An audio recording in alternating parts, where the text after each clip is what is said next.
Does Jock go back to wherever in the rotation you had planned for him? And if so, what does he add? Yeah, he'll get his chance in his normal slot that we had played him most of the time. I think his contrast to Alfie is beneficial for us. A guy that does the dirty work and plays with a certain pace and aggressiveness to his game. Really sets with good screens and then hits the pocket well. So besides just his shooting, so a little bit of toughness, a little added size there, and something that we're needing. You've done, and you haven't had many chances, but you've done a little bit of situational substitutions, offense, defense, and couldn't without him because is that an option? Is he a guy you could see in some possessions closing for that reason? Yeah, I think all three of our bigs, if you want to call Jeff a small ball five, bring something different. If we want to switch or bring some added size or something different that they bring, I think they all give us that luxury. And so we did it to end some quarters. So far, like you mentioned, not a lot of opportunity, but he's different from Alfie and Jeff in a different way. And obviously, you have Boban there with size as well.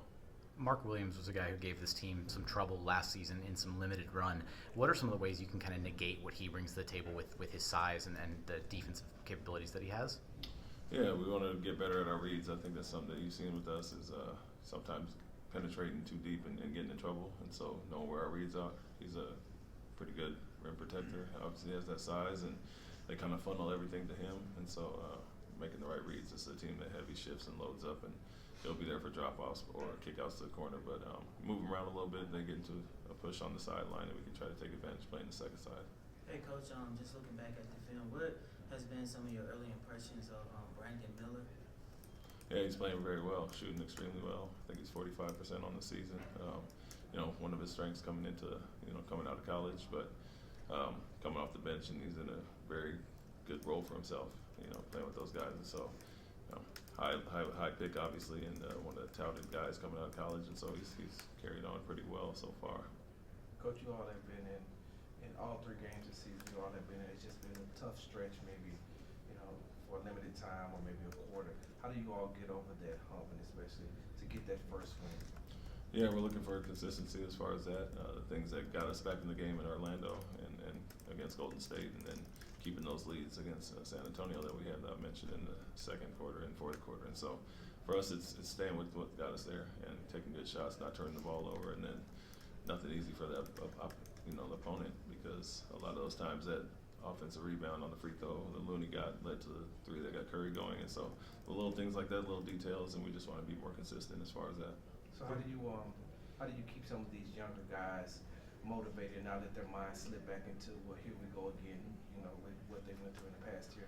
Yeah, I don't think our energy and effort hasn't really been in question. I think they come in every day willing to work and learn, and so for us it's 3 games in, not time to hit a panic button or anything like that. And I think the veterans have done a good job keeping everybody even keel as well. But for us, it's to show the progress and growth, and we've had those in those games and had opportunity, obviously, in San Antonio to win that if we made some shots, but also against Golden State to had a chance to extend the leads, and we got some wide open threes. And so for us, it's just showing the big picture and the improvement that we've had and opportunities that we had to obviously not be on 3 right now.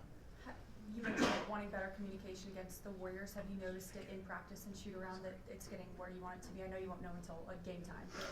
Yeah, I think it is a different situation in the game, but we do want to stress that for a lot of our younger guys that don't talk as much or are not as loud as they need to be at times, and that's where a lot of it comes in at. And so Charlotte's a team that does a lot of small actions and guys slipping out, so we have to be sharp with our communication, and something that we stress every day. Talk about them being loud in the locker room, talking about anything else, but on the court they get quiet, and so we want them to be the opposite there.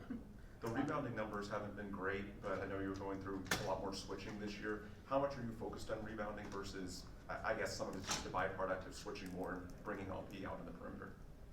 Yeah, I think, that's going to be a residual effect if we can stop certain actions, and then you'll have cross matches on the board, but we're trying to limit outbrand, as much as we can, and more so switch with specific lineups, and so that shouldn't be as much of a concern. We have, other than Fred, we have big wings and guards that can get in there and battle, but it's a gang rebound thing anyway.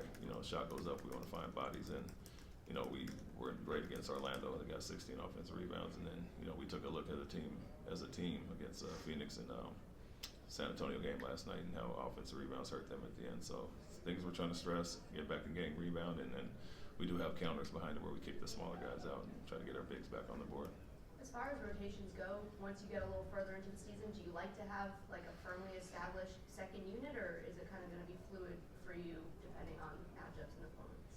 I think guys will play themselves into certain positions, and guys are getting a look right now, and some others aren't. But that can change obviously easily during the season. But it's a mix and match and see who works well with what units. And so we've taken out Alperen early as well as Jalen, try to get them back in the second unit so we have some scoring balance there. And so we'll see what works best for our guys when we're whole. We've got a lot of options. Obviously, when Tari comes back, that'll be different as well. Jalen is somebody who can get to the rim. How does he become better once he gets there? I think it's not predetermining what he's going to do, and reading the defense a little bit better. A lot of times he's passed up some shots he could have walked into with the bigs being back, kind of waiting on him, and playing at different speeds as well. We've talked to him and showed him some film on that, and mixing up his pace a little bit, taking the shots that they give him, and teams are really trying to force him to the basket. And then the next piece is becoming a better passer to kind of loosen those guys up. Hit a few pocket passes to the big or corner passes. It'll loosen up a little bit. He'll have his shots there. How does he make more of those shots at the rim?